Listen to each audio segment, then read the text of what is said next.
Hi guys, good morning, good morning. Nandito na po ako sa aming mga taniman dito sa aking farm sa Masbati. Ito po mga tanim ko, mga ampalaya. At marami pa po ako mga tanim na iba guys, tulad ng kamatis. So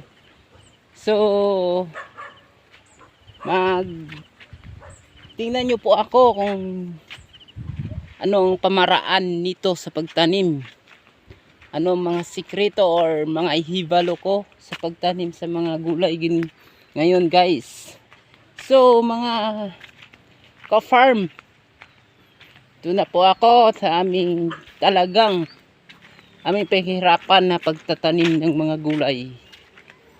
Mga kapatid ko po yung kasama ko dito guys. Mga ka-farm, mas maganda or mas mabuti ang may alam sa pagpananim. Tulad ng pananim ng gulay, mabilis talaga ang pera. Tingnan nyo po, dito naman tayo sa punlaan ng mga sili. Na po ha, tingnan nyo po mga guys, ito ang pamaraan sa pagpunla. Itong punlaan namin, binili namin talaga to sa isa. Punla nga sili, sigang. Tanim namin to guys. Mga ka-farm, tingnan nyo po mga sili ha. Malaki na to, ready to planting. Itong sili na to, oh marami, higit 2,000 to po. So by the way, tingnan nyo po ang ibang mga pananim namin dito sa farm namin. Mga farm, pupunta na po tayo sa taniman ko ng kamatis. Tingnan nyo po ha. Ito talagang may mga taniman ako ng mga gulay. Di yun sabing biro, birong biro lang. Hindi, totoo talaga to dito sa Masbati. Tingnan nyo po ha. Itaniman talaga ako ng kamatis. Ito, taniman ko to kamatis lahat. Ito po, mga taniman ko to ng kamatis Masbati. Tingnan nyo po mga kamatis ko ha. Almost 1 month pa lang to guys ngayon. So kahapon nag-apply kami ng abono. Tingnan nyo po guys ha. Itong pag-apply, tisok mo to. Tingnan nyo, nagbulak na talaga ang kamatis namin. Bagong tanim. Almost 1 month ngayon. Tingnan nyo po abono guys. Tisok dyan, tisok dito. Tingnan nyo po. So marami kami guys nga mga application ng mga chemical. Hindi biro ang pagtanim ng kamatis guys. Kasi maraming application. So guys, tingnan nyo po ha. Malawak to hanggang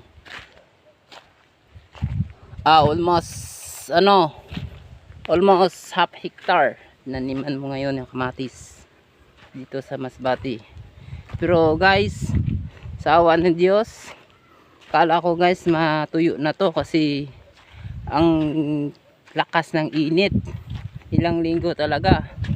So ngayon umuulan-ulan naman konti minsan-minsan, pero maganda naman tubo yung kamatis namin dahil sa mga chemical namin na apply pang spray. Marami talaga, kung may alam ka, marami talagang chemical nito ginagamit guys. Ito guys tingnan nyo po ha. Yan po ang kamatis namin good growing of kamatis. Good growing, tingnan nyo po. Good growing sa kamatis. So guys, kung talagang may alam ka, easy ang paghanap ng pera, pero kailangan muhunan talaga. Tulad nito ang kamatis namin, medyo mabigat-bigat ang puhunan, pero kung tamaon lang talaga sa mga maayos na presyo, pagpitasan, okay, talagang babawi or susubra pa, makaginansya. Dito guys, aming plantation or palawang abono na to guys. Tingnan nyo po, panglawang paglagay ng fertilizer, panglawa. Ibig sabihin part 1 to applying fertilizer. Ang aming ina-apply po guys ay triple 14 fertilizer. Tapos panglawa po, nahalo na po kami ng 1620 para sa kanyang bulaklak, kanyang pagtubo ng kanyang mga bunga, or naggamit na po kami ng pang-spray nga tree guard para sa kanyang bunga guys. Mga ka-farm, take note, kung take note ka mo sa akin tanim ng kamatis, kaya po ituro ko po sa inyo kung paano magtanim ng kamatis, kung paano mag-apply ng chemical or pag-apply ng abono. Guys, marami talaga ang mga chemical na gamit namin, hindi lang isa, dalawa. May ginagamit kami mga para sa mga maliit na mga insect, tulad ng agremic para sa mga aphids, sa mga blight control, agremic.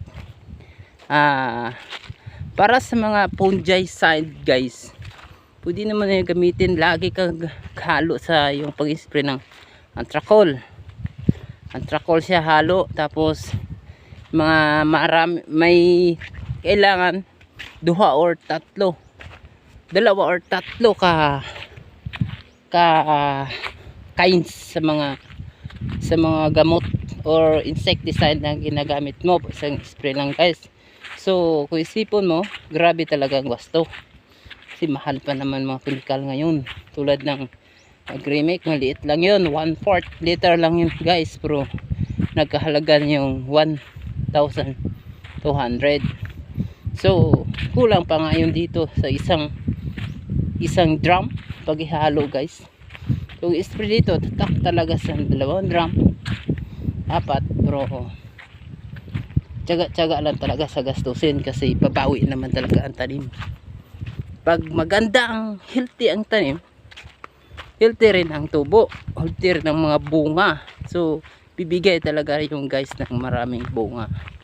So mga guys or mga ka-farm, sa farm, tiyaga dan talaga. Mainit ang panahon, sobrang init. Tulad kahapon nag-spray kami, nag-apply ng fertilizer, sobrang init. So sa farm talaga, tiyaga ang puhunan at malaking pera ang puhunan ang kailangan. Tulad dito guys, ito kaya pinaakyat namin ng water farm to, kasi may sarili na kami mga gamit dito, tulad ng water farm, mga sprayer, mga pang araro, mga drum. Kailangan talaga bumili. Yung mga drum namin, higit to sa 10 peraso dito guys. Yung drum namin, malawak naman talaga to, kasi marami naman akong tinatanim nga iba-ibang gulay, tulad ng sitaw, talong. Mayroon din kaming talong guys. So guys, mga good farming, import ka talaga bago ka makakamit sa iyong magandang harvest. Dito guys, dito mga ka-farm, iba naman dito. Tinaniman namin to ng sitaw noong isang araw. Hindi pa na siya mabuhay masyado, konti pa lang ang nagbuhi. Ito guys, ito mga farm, buhay na siya. Ito sitaw, malaki-laki rin to, kasi ang binhi namin higit 1,000.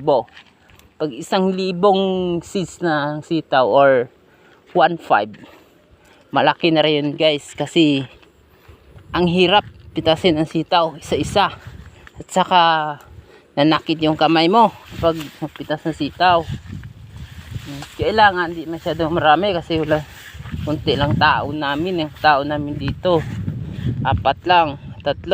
Di hirap-hirap namin pag pitasan na pagsabayan ng mga pitas. So guys, dadaan tayo sa mga aking tanim. Nga, palaya po dito mga ka-farm.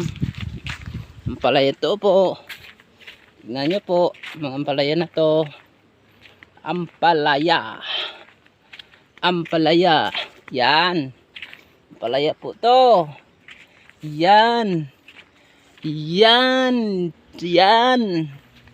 daming bunga.